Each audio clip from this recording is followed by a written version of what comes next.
Thanks for joining back. Welcome back to our fourth and final session of the inverter tutorial and Git support functions tutorial. Basically, what we will do in this session is we will wrap up the remaining topic from the remaining item from topic 3, like frequency, watt, active power management, and right through first. And then we'll get into the topic 4, the DR interconnection standards and challenges. So with that, let's jump into the active power control section. We finished power factor, volt var, and volt watt, kind of voltage regulation related functions. Okay, so next is active power injection limit, or curtailment, but more accurately, it's actually active power injection limit. This is a very basic function. Is like inverter can receive a command from an external entity. Again, could be DOMS, could be plant controller, could be site controller. It can issue a command that reduce your power to X level. So it can be a direct power level command, that X kilowatt, X watt, or it could be reduce your power to 50% of your nameplate or 75% of nameplate.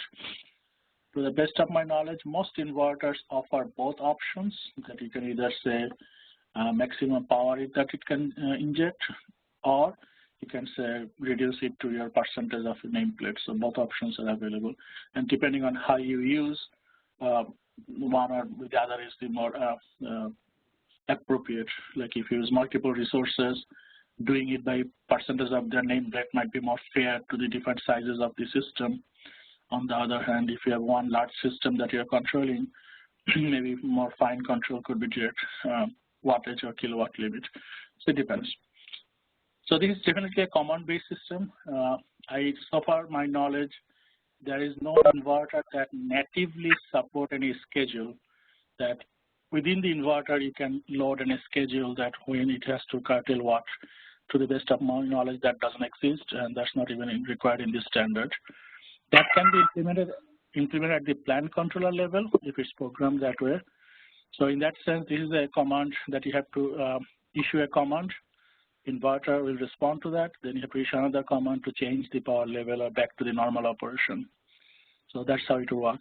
So in this example, I'm showing a simple example that the red curve is the voltage of the inverter, and the blue curve is the current of the inverter.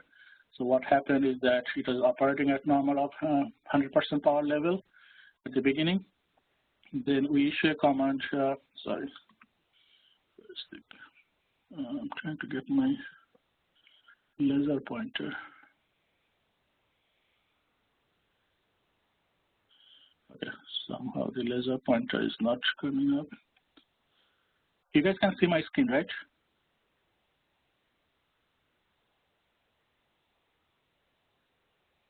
Okay, should be.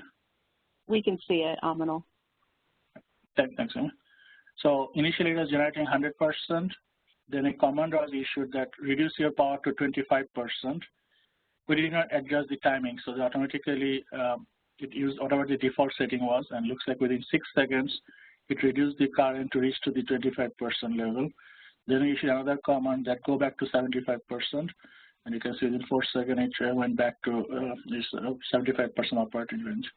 So this is basically indicates that the two things, it can respond to an external command to reduce or increase the power. Reduction is, of course, depends on the what level you want to go. And going back or increase it, of course, depends on the power request and also the available DC power, especially if it's PV, that will depend on the irradiance. So this can be the bottom figure. I'm trying to show that this could be a mechanism to balance if you want to do load generation balancing. For excess generation scenario, you can do this type of curtailment. With excess load type of scenario, you can do demand response. So that way you can try to balance the load and generation balance to the limit possible with curtailment and demand load reduction.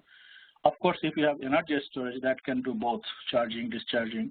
So that's your ultimate solution, but the storage is expensive. So to some extent, managing load, managing generation can effectively reduce the size of the battery, and your overall system may be more cost effective if you factor in all the parameters rather than depending only on the storage. So that type of application is possible. Next, I'll show one more example that what does it actually means. So we send a series of commands like this that initially was generating 100%, then asked to go to 50, go to 75, go to 25, like series of commands, and what happened to the inverter power generation. This particular inverter is a 6 kilowatt inverter. So you can see that initially it was generating 3 kilowatt. That means it was generating 50% power, or 50% of its rated power was its operating condition before we send any command. So you can expect that when you send the first command 50%, it's already generating 50%. That means that case it will not do anything because you ask to go limit its power to 50%. It is already at 50%, so no change. So remember that this is not that whatever power you are generating, reduce it by 50%. It's not mean that command. It means you are allowed to generate percentage of your nameplate. So this case 50% of your nameplate, which is 3 kilowatt, and that's what it was doing. That's why there is no change. Next command was 75%. There was 75% means 4.5 kilowatt, but there was only DC available to generate 3 kilowatt. So even if it's allowed to 75, if the DC is lower, it will just generate as much as it can. So that's why there was no impact of the 75% command. Next one is in the 25% command, which is 1/4, 1500 watt, and that's why you are seeing that inverter reduced its power. We did not change the DC. So DC was still available to do 3 kilowatt, but because of this 25% command, it reduced to the 1500 watt. Then we need asked it to go back to 100%, which means it can go to up to 6 kilowatt, but DC is available only to do 3 kilowatt. So that's what the inverter did. It went back whatever it can do. Then 0%, it went all the way to 0. This particular inverter can stay connected even with 0 power. So that's what it did not shut down. And then when you ask it to go back to 100%, it went back to the maximum that it can do. So this is what this command means. This is a maximum generation limit, not necessarily a direct curtailment command that you reduce your power by whatever you're doing, reduce it by 50%, not like that. There is a question, can you verify again whether inverter is affected by zero sequence voltage or positive sequence voltage? I did not catch it earlier. If you don't mind, can you explain what do you mean by affected, what you are looking for?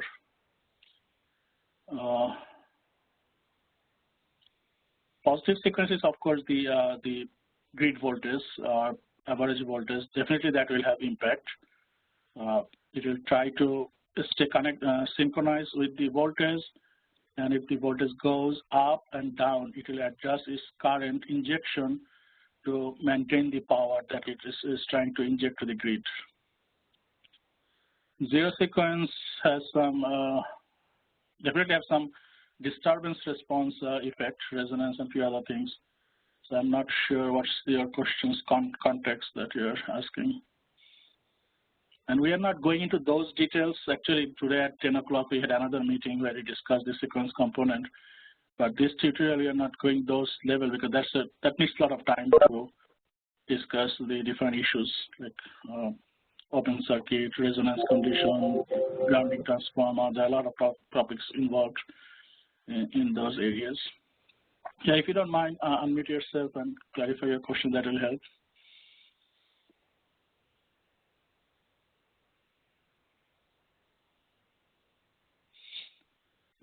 Someone mentioned earlier about when system is having imbalance current, how does react? System current, by system if you mean power system current, is not the factor here. If the system voltage is imbalanced, most cases inverter responds to only the positive sequence voltage. So that means it only responds to the average voltage and the positive sequence and inject balanced current to the system. When it's based on the inverter that we tested in the lab, there might be one or two different scenarios especially those which are used for microgrid application. Energy storage might be different, but most common inverters, they typically respond to the positive sequence voltage and injects balanced current into the grid.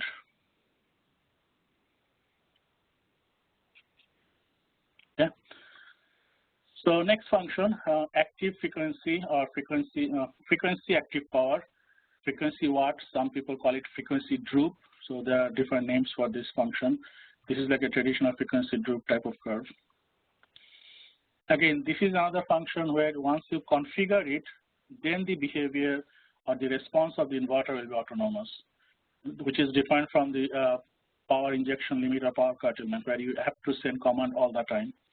But this case is a frequency watt. You have to activate the function, you have to configure this setting, and then it will respond depending on the frequency. It will increase or decrease the power.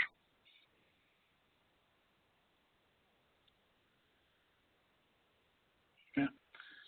So what I'm showing is that maybe, I'm not sure how many of you are familiar with German 50.2 Hertz problem or the issues that they had.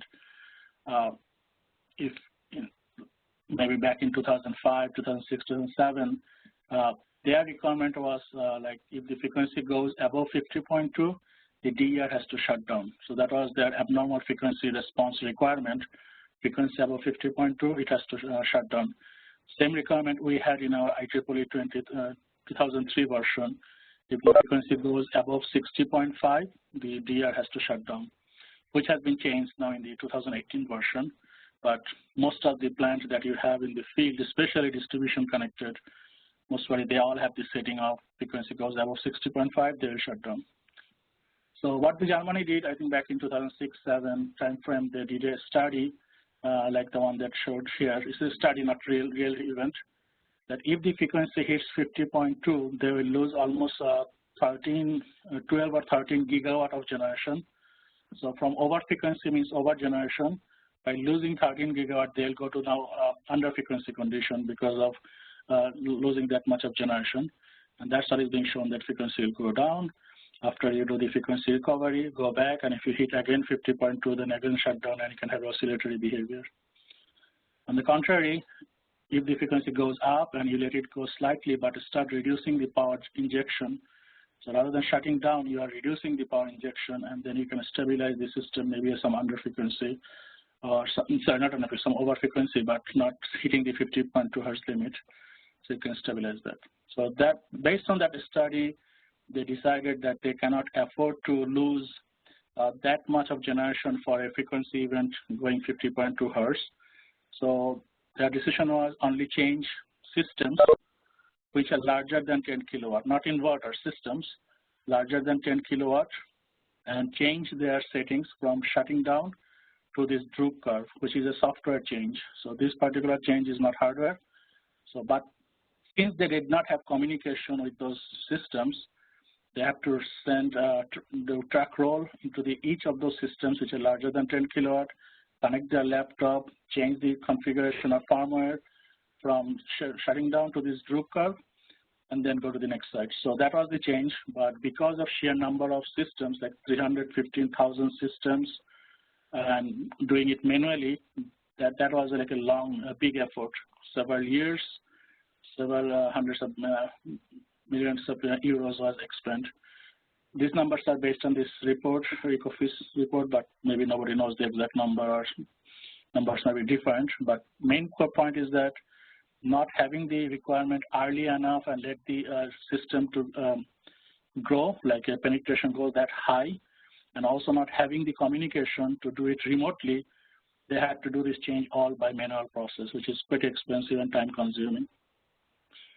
So what the change is, basically it says, and this is a test result that you are seeing here, the blue curve. If the frequency goes above 50.2, it will start reducing the power injection following a droop curve, and it will keep on reducing until it gets lower limit or it shuts down. Or if the frequency comes back, it will go back to the power generation. It can follow the same path, or it can stay low and then come back. A couple of configurations are possible. That different versions are possible. So that's what this equation is, and this function means. Rather than shutting down, you follow a droop curve. And the same thing is explained here. This is almost same as the volt-watt, but there are two differences here. X-axis is frequency, so this is not voltage, so this is frequency. So power change will be in response to the frequency, and you can clearly understand the difference.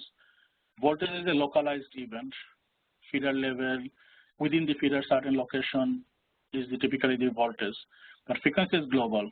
If there's any frequency deviation in the balancing area, almost every system in that balancing area will see the low frequency, so everybody will be impacted by that. So that's one change, x-axis is frequency. The other change in the y-axis, this is not the nameplate power. This is says whatever the power the plant or inverter was generating when the frequency exceeds the threshold, it has to start reducing power from that level. So this is another big change because it shows the importance of this function, that even if you're generating 60% of the power, nameplate power, you're already having high frequency. So you have to start reducing from that position. So difference from the volt-watt, this power, this y-axis power that you're seeing, it's called before the fault, what was the, or before the event, what was the power, and you start from that power following a droop curve. So simple animation up to this within the threshold, so no change in the power. If the power frequency goes further high, power has to be reduced.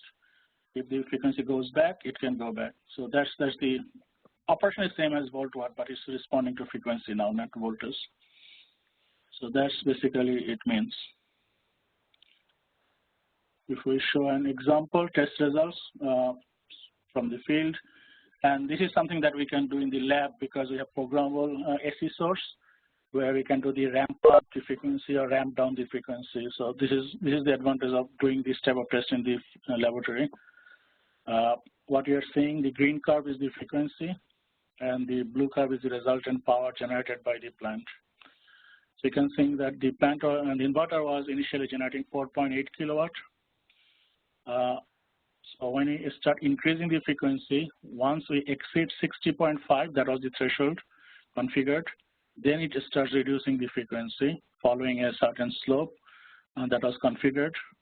Frequency goes low and stay flat, power goes, the frequency goes high and stay flat, power goes to the lowest value and configured following the droop curve, stay flat when the frequency is flat, and then when frequency comes back, the power goes back.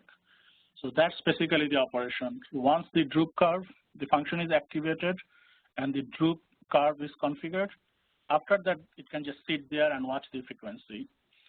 And it might be the frequency event very rarely happens.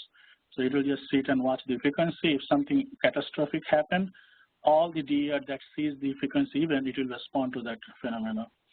So that's the idea, and in my opinion, this function should be activated all the time in all the systems because of this global impact. Any question? Okay, so these are all watt-related functions. The next topic is one of the most important topic, and the 1547-2000 revision spent a lot of time in this section, the abnormal voltage and frequency conditions. And the main change or the main modification in the standard was addition of must write-through requirement is added into the standard. So what does that mean? So this whole section actually means if there is a grid event for some sort of fault, and result of that, the inverter sees a voltage or frequency. In this case, I'm showing the example of voltage. A voltage like here, that voltage dropped to 65% for 1 second and then came back. Or voltage dropped to 30% and then for 10 cycles and then came back. So like voltage dropped to 30% for 10 cycles and then returned to the normal operation. Or even all the way it went to 0 and then came back. Or it went other direction, over voltage, 125% for 10 cycles, then went back to nominal. So for whatever the fault and wherever the fault happens, result of that, depending on the fault location and impedance between the DR and the fault and the magnitude of current, inverter will see a certain type of voltage drop or frequency drop for certain duration before the system recovers or goes into the permanently fault position. So question is, in response to those type of situation, what the inverter should do. That's the kind of this section defines that response to abnormal voltage and frequency condition. So in the previous standard or the previous version of the standard, the requirement was only shutdown, that when you have to shut down. So this is a concept diagram, not actual numbers, and you can think about the x-axis is time, y-axis could be voltage or could be frequency. So basically same argument. You basically define an event which has two parameters. One is the magnitude, that how low or how high the voltage or frequency gone, and for what duration it was there, the fault condition was there. So every event is defined by those magnitude and the duration. And if that event magnitude or duration falls in this blue area, in terms of magnitude and in terms of duration, if it falls in this area or this area for the high, the requirement was the DR has to shut down. So basically, if the event magnitude and duration is such that it falls within the mass disconnect environment area, then DR has to disconnect, and there was a time mentioned that how quickly it has to disconnect, within 2 seconds, within 1 second, or within 10 cycles. That was in the standard before. So there was no concept of it has to stay connected for certain time or duration. It only says when it has to disconnect. So what it happens is that now if there is a fault like this, where I'm showing my cursor, if you can see it, that is the magnitude is definitely below this threshold, but the duration is maybe 2 cycles, so this might be 10 cycles. So it has dropped to say 30% for 2 cycles and then came back, voltage returned to the normal. What the DR should do in that case. So which is out here, this is where my laser pointer is, say 2 cycles, went to 10% voltage and then came back. So in the previous standard, there was no guidance. DR may shut down, DR may stay connected, it's up to the manufacturer because it's not in the mass disconnect area. So result of that, a lot of cases, it looks like that because of they want to be on the safe side, they want to get certified. A lot of cases, DR will react very quickly. So they'll see a fault, detect it, and shut down immediately, just so don't take the risk of failing the mass disconnect requirement, which was fine for when the penetration was low. You have here and there 1 megawatt, 5 megawatt, 10 megawatt shutdown will not impact the bulk power system. But with the increasing of penetration, especially certain pockets and locations, it became that the aggregate impact of the DR is no longer negligible, especially for a fault in the transmission system. Again, I'll show an example, PG&E example. If the fault happened in the transmission line, a wide area may see a suppressed or low voltage. And if all the DR on that area disconnects because of low voltage, then that can have a cascading effect on the reliability.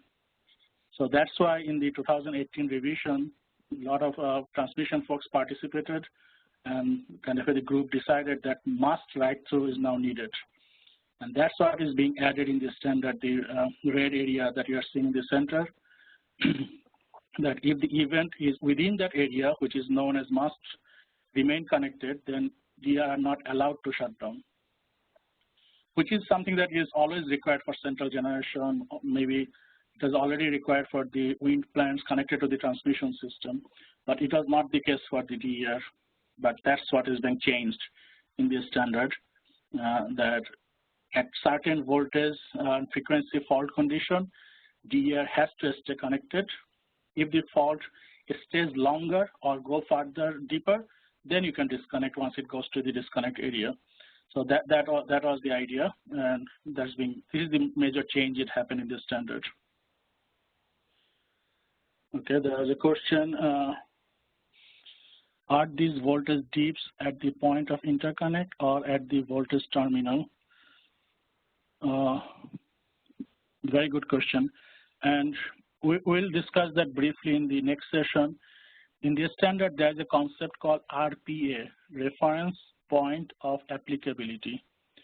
So for any plant, depending on the size, depending on is it a pure generation plant or is it mixed with load, first you have to identify where this RPA. Is it the PCC, where the basically transformer high side, or is the POC, which is basically the inverter terminal, and that's how the requirements are defined. Once you identify that for this particular plant RPA is PCC, then all the requirements will be applied at the PCC. Or for rooftop system, a small inverter, smaller system, those case RPA would be the POC, which is the terminal of the inverter. In that case, that will be the voltage used. The inverter terminal voltage will be used for systems where RPA is the POC, point of connection. Most faults are not three-phase faults. How did your testing show how extreme temporary voltage imbalance impact typical inverter performance? We actually showed some results in another meeting this morning that balance fault, unbalanced fault, different inverter reacts differently, I would say at this point. But the disconnection, I believe, we have to verify that again one more time, that if the average voltage or goes below the threshold or the must disconnect area, then the DER will shut down. That was the previous behavior, maybe most common behavior with some exception. In the new standard, I think it very clearly says when it's a low voltage, lowest of the three phases. When the high voltage, the highest of the high voltage will be considered for the must trip requirement. So it kind of shows that you have to find the extreme scenario and then disconnect for the lowest one and the highest one. If one phase goes into the must disconnect area, then you have to disconnect. So new standard has more detailed explanation that how to behave. Previously, there was no explanation. It was up to the inverter manufacturer that how they interpreted before. But one caveat is that new standard is published. Manufacturers are getting ready to get their product certified, but they are not yet in the market. So what you see in the market is still may vary from one manufacturer to another manufacturer, unless it's clearly specified for a particular project.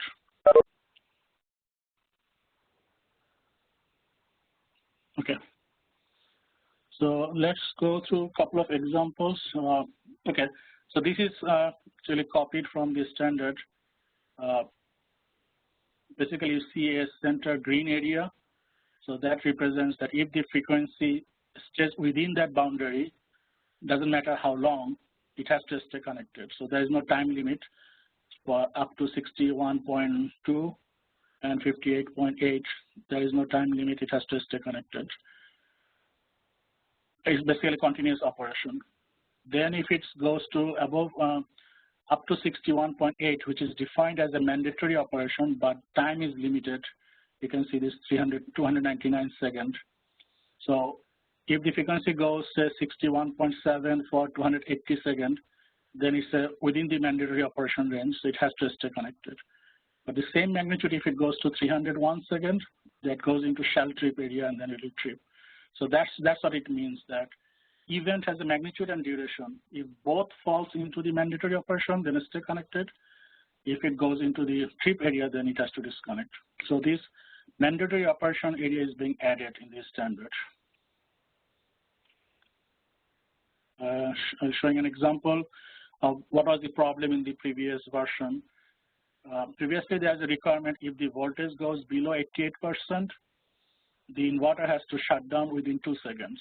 So that was the only requirement in the previous standard, like 2003 standard. Voltage below 88% within 2 seconds, below 50% within 1 second.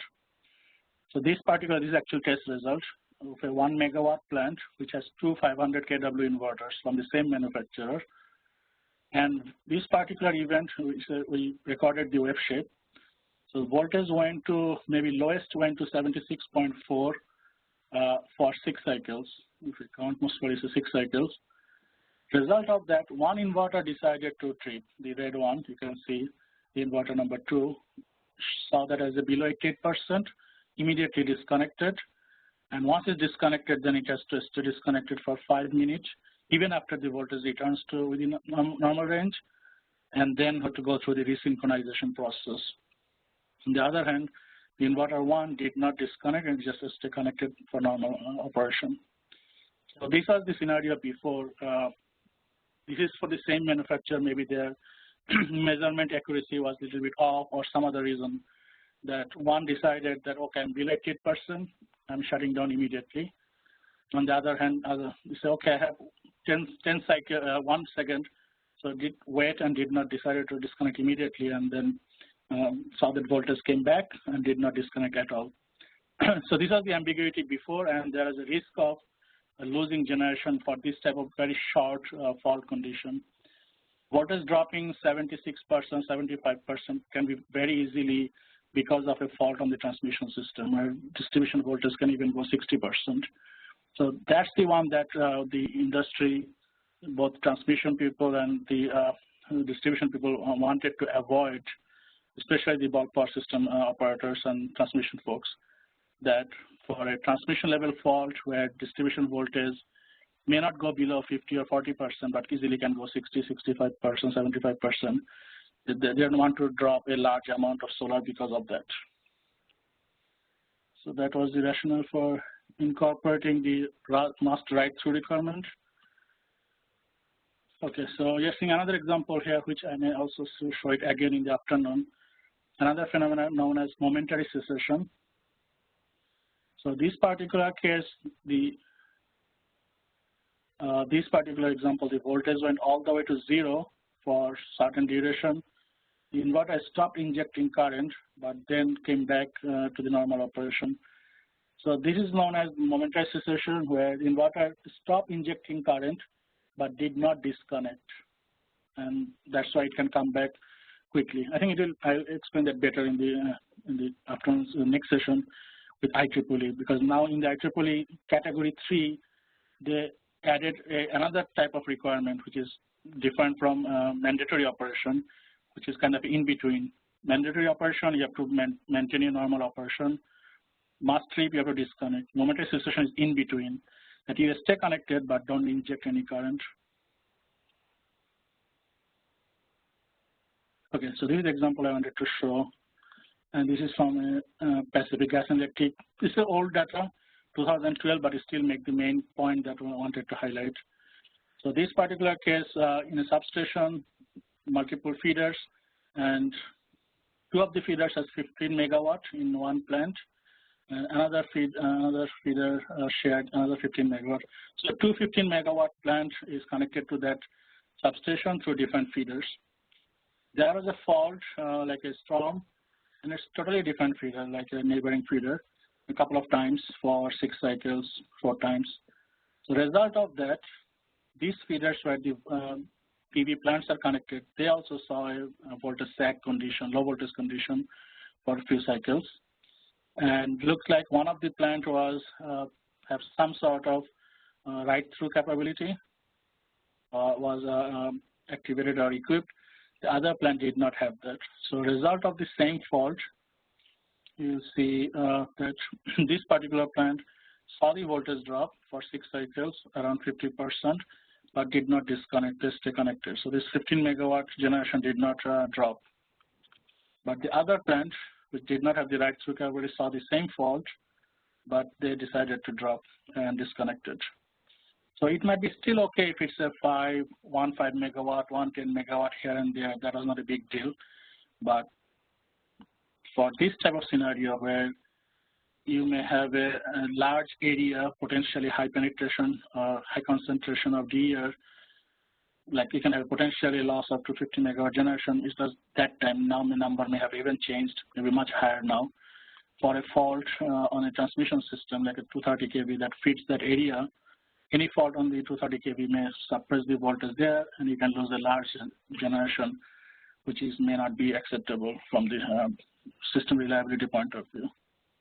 So this is all data. This is a more recent data from Duke. I'm not sure anybody from Duke is on the call. One of the recent, I think this year or last year data. that there was a fault. Respond to that, they lost almost 400 megawatt of solar generation was dropped. And result, this is a more recorded or web shell recording data. The solar was dropped by this 400 megawatt for maybe 15 minutes. So result of that, wide area substations have seen increased in their load. So these are all different substations, and the size increase, the load increase was anywhere from 1 megawatt to 15 megawatt. And that's what is shown here, that because of that drop in the generation, almost a large footprint substation is an increase in the load because the DER connected downstream of those substations was dropped because of that voltage drop. So that's an area that, an example of that, a fault in the transmission system can impact a wide area. And that was the reason for incorporating not only frequency write-through requirement, but also voltage write-through requirement. Okay, so that's kind of a functions which are equally applicable for PV or energy storage type of DER plant. Maybe most of the time I said PV, but you can think about those are common functions that can be used for any PV or energy storage system. Next, I'd like to show a couple of functions or features which can be only applied for PV plus energy storage system. PV alone cannot do those things, cannot offer those functions. You may have already mentioned, but is that the reason why VRMS was used? I'm really sorry, I don't know which context you asked that question. If you don't mind explaining which slide, at least if you mention which slide. Sorry, I didn't see the question before. Yeah, slide 58.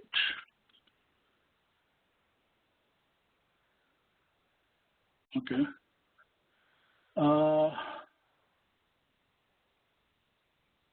Yeah, the RMS was just to make it easier to understand relative to 480 volt where we are in terms of the voltage drop, easy to understand. And if I'm not mistaken, the write-through requirements are also defined as a RMS value, not as a peak value. So write-through and must disconnect requirements are all defined as a RMS value.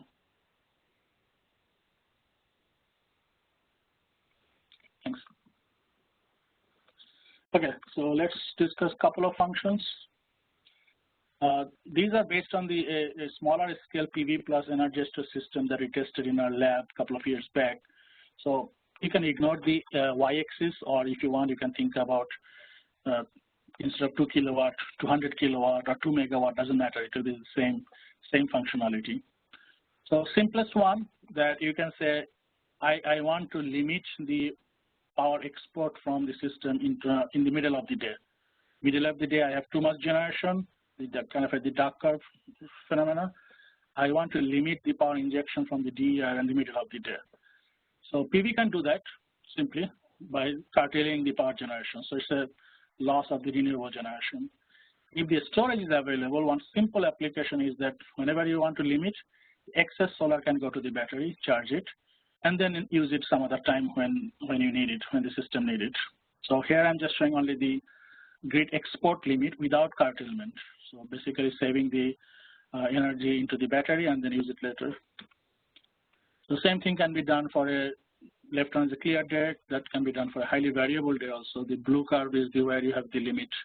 So there'll be here and there momentary overshoot because it's a reacting to the system. So it will sense that, okay, I exceeded the limit, and then we'll do the charging the battery. So there will be some delay. But if you see in a 15-minute average or hourly average, of course, there will be almost nothing there. So that's what is being shown here, that clear day and highly variable day. The system can easily have a threshold. Whenever the excess generation exceeds the threshold, it can charge the battery. And if you want more detailed results, those reports will be, you can download those reports and check them. Next one is that you are not limiting, you want to have a fixed discharge or dispatch within a time window. So you can say between X and Y hour, I need this plant to dispatch X megawatt, the constant number. So whatever the variability of the solar, the plant has to compensate for that by charging or discharging the battery, and then give a fixed discharge to like a farming type of generation source. So that's what you are seeing here. The target was 2 kilowatt, 2 megawatt, doesn't matter, the blue one. Initially, solar was low, battery was discharging, so entire energy was coming from battery. Then solar start going up, batteries start going down. At one point, solar exceed the 2 kilowatt, then that time the battery start charging rather than discharging, because now entire energy is coming from the solar power, discharging the battery. Once solar falls below the threshold, battery will again start discharging and maintain the constant power to the grid. So think about from grid operator point of view, you are no longer seeing the solar variability. Now you have a fixed generation source behind the meter. So that's, I think these are some of the examples that in how some PV plus energy storage hybrid systems are trying to operate the system like this way, the fixed source, fixed power source, generation source. The same thing here I'm showing the clear day, but in the report you'll see same test we have done for highly variable day, the power going up and down. So it's just, so battery is also going charging, discharge, charge, discharge to maintain the fixed power output. So next showing is a little bit more complex. So it's not just a one flat target. In this case, the target is SOC based, conditional based. What is the condition? If the battery SOC is above 80%, give me 3 kilowatt. If the SOC is below 80%, give me 2 kilowatt. So kind of you can efficiently use the available stored energy for certain scenario. So that's kind of a demonstrated. So these type of capabilities are possible, but not by the inverter. So most cases, these are the energy management systems behavior. If you remember the first session I mentioned, most of the cases energy storage use cases are actually software based, which are configured into the energy management system. So this is an example of that. The PV might be, battery might be from say Schneider, battery might be from LG Chem, but whoever is integrating the system and writing the energy management system, what type of functionality they are offering, that will be the ultimate use cases. So this particular inverter that we tested, or system that we tested, PV plus energy storage hybrid system, they had this type of functionality. Then I can configure a condition, and based on the condition, it will discharge. So that's what you are seeing here. Again, target was SOC based. So initially, battery was discharging.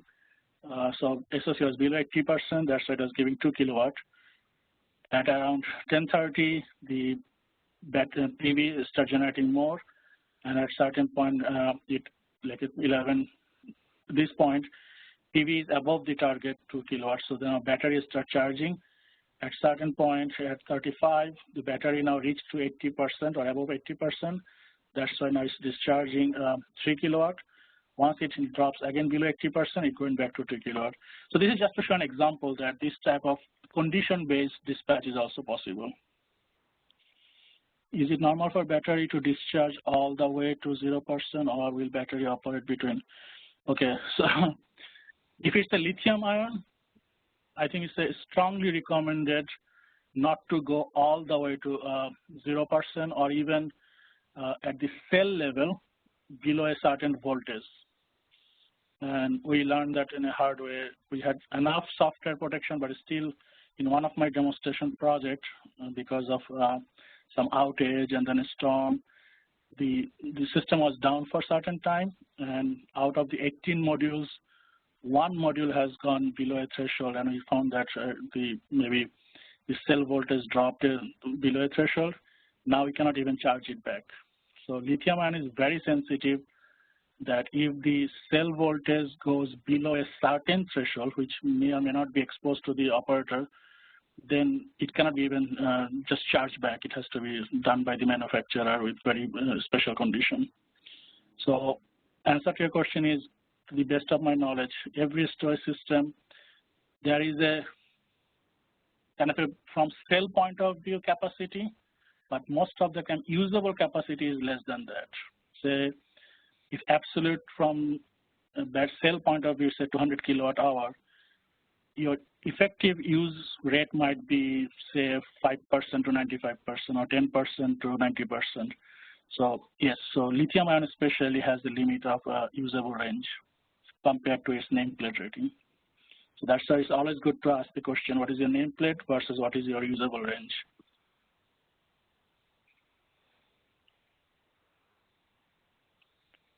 Okay, so this is the SOC-based condition. The next one is the time-based condition. Like you can schedule like your evening peak or whenever your peak is, depending on the location, evening peak or morning peak.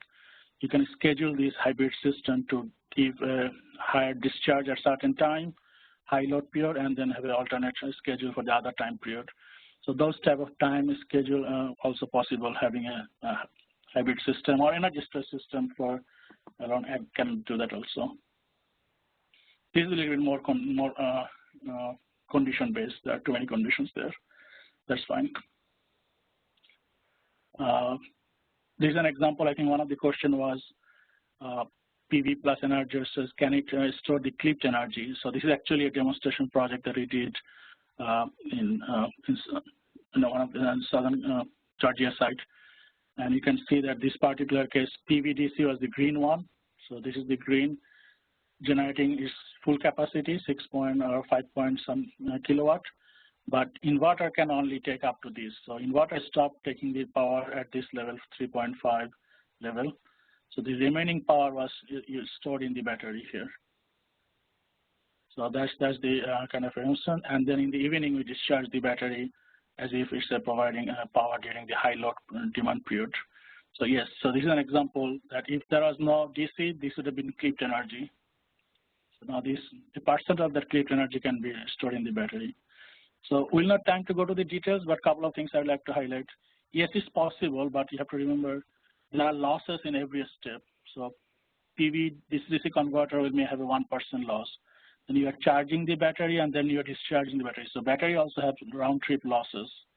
Then of course inverter has losses. So ultimately you don't get the entire clipped energy part. You get a percentage of that recovered and injected to the grid.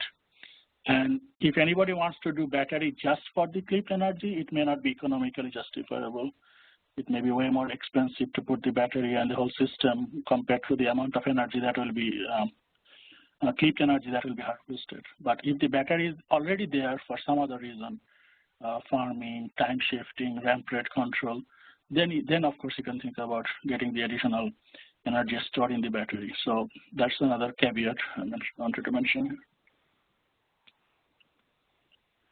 Okay, so that will be the end of the topic 3, grid support functions, more like inverter based, and the last couple of slides are PV plus energy storage based. Any question or comment before we get into our final topic? We have roughly an hour and 15 minutes. Hopefully we'll be able to finish it. Okay, so if there's no question, Amy, let's stop this recording and then start fresh. Anyone?